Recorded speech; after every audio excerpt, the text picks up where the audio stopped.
All right, what is the significance of no theater for you?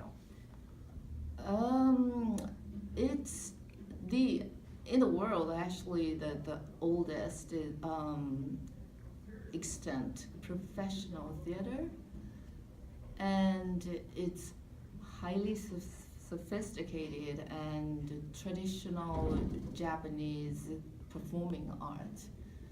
So I value that. It's very important, and it's very important that this tradition continues. Can you share some personal experience with no theater and masks?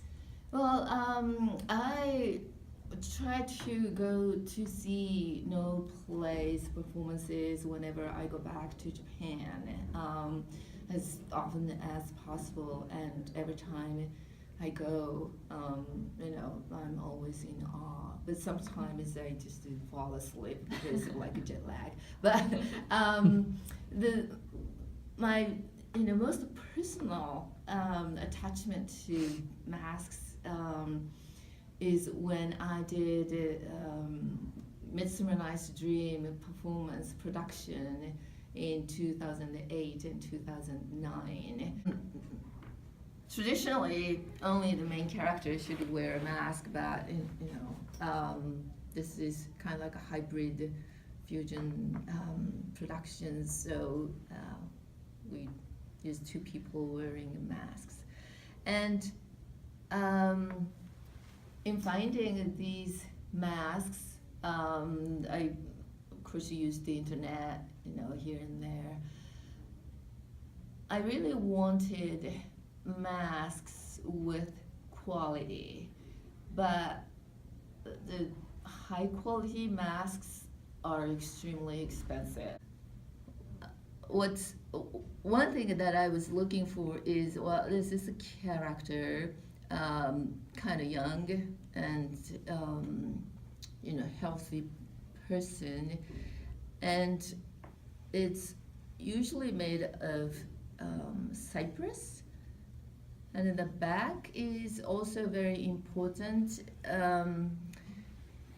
because if this is too smooth, it won't actually match the character or personality of this person. And so when you actually wear it, you, like I said before, you may not feel with this mask as one character. So this is a really nice young lady, and then inside is actually here is smoother than this one.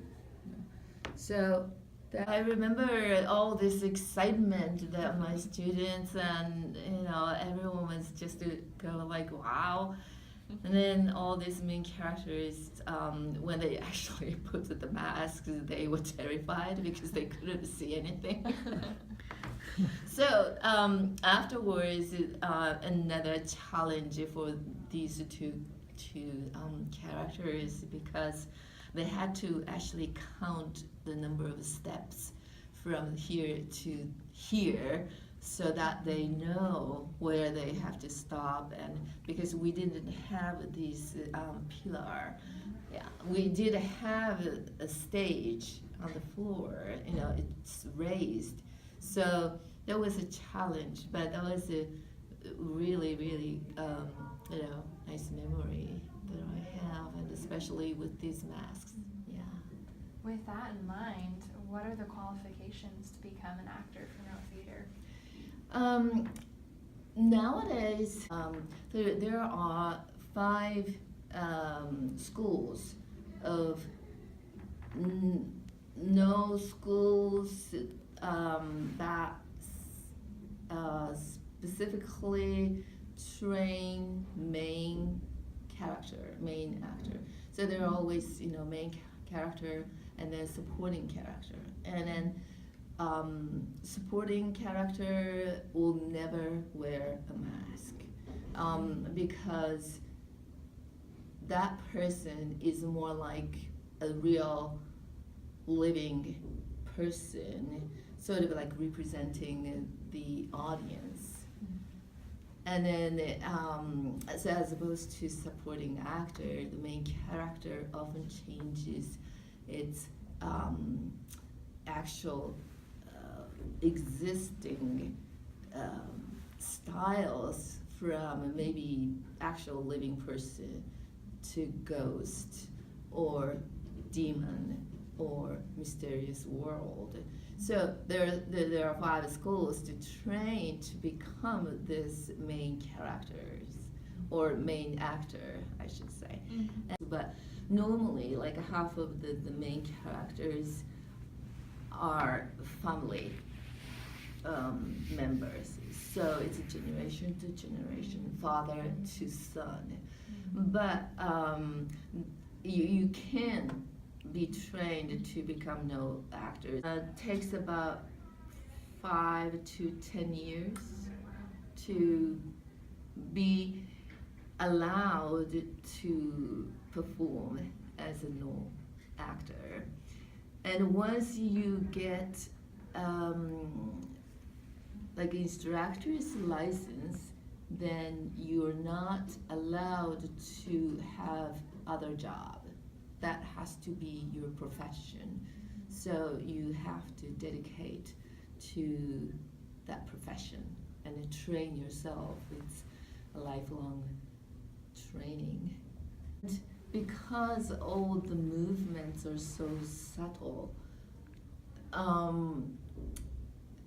to master those subtle movements and making them meaningful to the audience takes a long time, and then the patience and the perseverance and so on. Yeah. What makes these masks so special? What's unique about them? Actor's role or actor's artistic skill that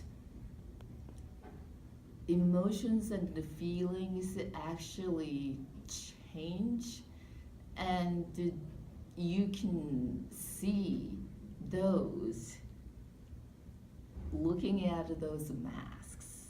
It's very subtle, but if you see those masks and if you just look up even tiny bit, then you feel that this person is happy, and then just a tiny bit of downward, then it's showing sadness. No. And then you put on costumes and you mentally prepare to be that character.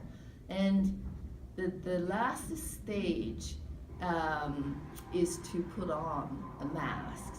So at the very last step of a preparation is just before entering the stage, you wear a mask. And that completes to prepare to become that character. Oh.